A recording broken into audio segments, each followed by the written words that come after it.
अस्सलाम वालेकुम friends, welcome back to Top Smarties drama serial Naqab, जहां पर ईमान आखिरकार तैमूर के घर में वापस आ गई और इसका वापस आना तैमूर की मां को बहुत बुरा लगा। अल्लाह अल्लाह करके तो इसे इस घर से निकाला था, वापस आ गई, पता नहीं कितने दिन रहेगी। यही सोच सोच कर तैमूर की मां का खून खोलता है। ज़ारा को भी ईमान की वापसी पसंद नहीं आई, लेकिन कोई किसी से कुछ नहीं कहता। लैला है ना, सारा कुछ मुंह पर ही कह देती है। जैसे ही सब डाइनिंग टेबल पर बैठे तो लैला कह देती है, मैं ऐसे इंसानों के साथ अपना टेबल शेयर नहीं कर सकती, मेरा भी कोई स्टैंडर्ड है, ज़रूरी नहीं कि मैं सबके साथ बैठकर खाऊं। हाँ, पहले ही कुछ ऐसे लोगों के साथ बैठती हूँ, लेकिन अब मज़ीद और लोग आ जाएंगे, ये नहीं मुझसे हो सकता। अब यहाँ पर वो ज़ारा और बिलाल को बातें सुनाती है।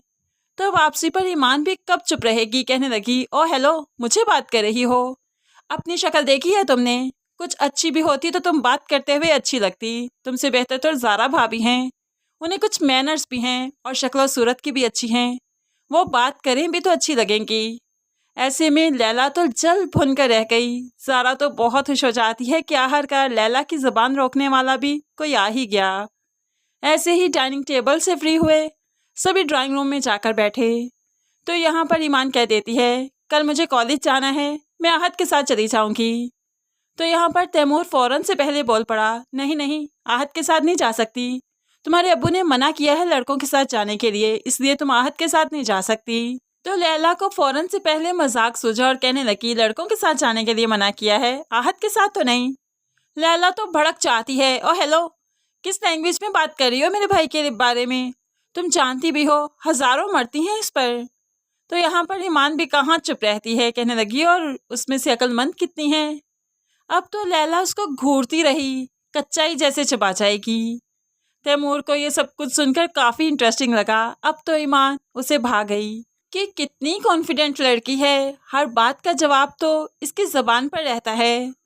अब उसके पास से गुजरते हुए कहने लगा, ज़रा कम बोला करो। ईमान तो तैमूर को देखती रह गई। ऐसे ही अब अगला दिन आया तो अब आहत के साथ ही ईमान कॉलेज आती है। लैला कुछ नहीं कर पाई। अब जब कॉलेज से वापस आई तो अब्बा घर पर नहीं थे, वो ईमान का सामान लेने उसकी पुप्पो के घर गए थे।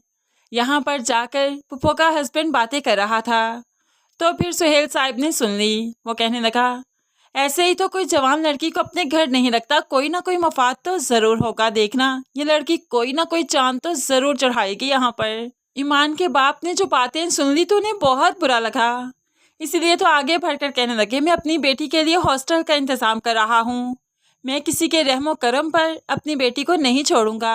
अब यहाँ पर ईमान भी अपने बाप को फ़ोन मिला रही थी, उनसे बात करना चाहती थी कि वो कहाँ चले गए, कब वापस आएंगे। वो फ़ोन पर बात कर ही रही थी कि आहद आ जाता है और कहने लगा, ये धूप में खड़े होकर अपना कलर क्यों खराब कर रही हो, सारी रंगत काली पड़ जाएगी। तो ईमान को भी गुस्सा आ गया, तुम होते कौन हो मेरी रंगत के बारे में बात करने वाले? ये कहते हुए नहरा दिखाकर कमरे की तरफ चली गई। तो यहाँ पर ज़ारा भी जो आई तो आहद मुस्कुराते हुए कहने लगा, इसका तो सॉफ्टवेयर अपडेट होने वाला है, कितना बोलती है ना, कितनी ज़बान तेज़ है इसकी। अब यहाँ पर ज़ारा भी मुस्कुरा ही देती है, लेकिन ज़ारा क्या जाने कि उसके घर में भूचाल तो आने ही वाला है ईमान की वजह से, क्योंकि तैमूर ईमान को पसंद करने लगा है, इसलिए तो चोरी छुपे उसे देखने लगा है, उसमें इंटरेस्ट लेने लगा है। अब जैसे ही ईमान के वालिद वापस आए तो तैमूर के वालिद से बात करते हुए कहने लगे, मुझे आप हॉस्टल के बारे में पता करके बताइए ना, मैं जाने से पहले अपनी बेटी को हॉस्टल में एडमिट करवा कर जाना चाहता हूँ। तो यहाँ पर बाप कहने लगा, इतनी भी क्या चलती है, हथेली पर सरसों क्यों जमाए रखते हो हर वक्त, यहाँ पर क्या मसला है ईमान बेटी को, तो मुझे बताओ, किसी ने कुछ कहा क्या? तुम क्यों चाहते हो ईमान यहाँ से चली जाए, जबकि मैं चाहता हूँ वो यहीं पर रहे? तुम बस चुपचाप खामोशी से रिलैक्स होकर वापस जाओ, ईमान बेटी यहीं पर है। जब ईमान ने मुझे कहा ना कि वो हॉस्टल जाना चाहती है, फिर मैं देखूंगा कि क्या करना है और मैं खुद ही उसका एडमिशन करवा दूंगा, तुम फिक्र मत करो। तो ईमान के वालिद कहने लगे, लोग बातें करेंगे, तरह तरह की बातें बनाएंगे, इस घर में लड़के भी रहते हैं और मेरी जवान जहाँ लड़की, लोग तो बातें करने से बाज नहीं आएंगे ना। तो तैमूर कहने लगा, कौन करेगा बातें? क्या किसी ने कुछ कहा आपसे? जिसने भी बातें की मुझे बताइए, गिरेबान से पकड़कर आपके कदमों में ला फेंकूंगा, आपसे माफ़ी मांगेगा वो। तो यहाँ पर ईमान के वालिद कोई झगड़ा नहीं चाहते, इसलिए तो अपनी बहनोई का नाम नहीं बता सके। वो यहाँ पर ईमान को छोड़ते हुए चले ही जाएंगे, लेकिन उसके बाद वो क्या जाने कि 3 मर्दों के बीच में फंस गई उनकी ये ईमान। इसकी बोलती तो बंद ये 3 मर्द कर ही देंगे। आहत और तैमूर की तो बुरी नज़र, लेकिन बिलाल की अच्छी नज़र भी इस पर पड़ ही जाएगी, क्योंकि बिलाल इसका मुहाफिज बनते बनते इसे मोहब्बत कर बैठेगा।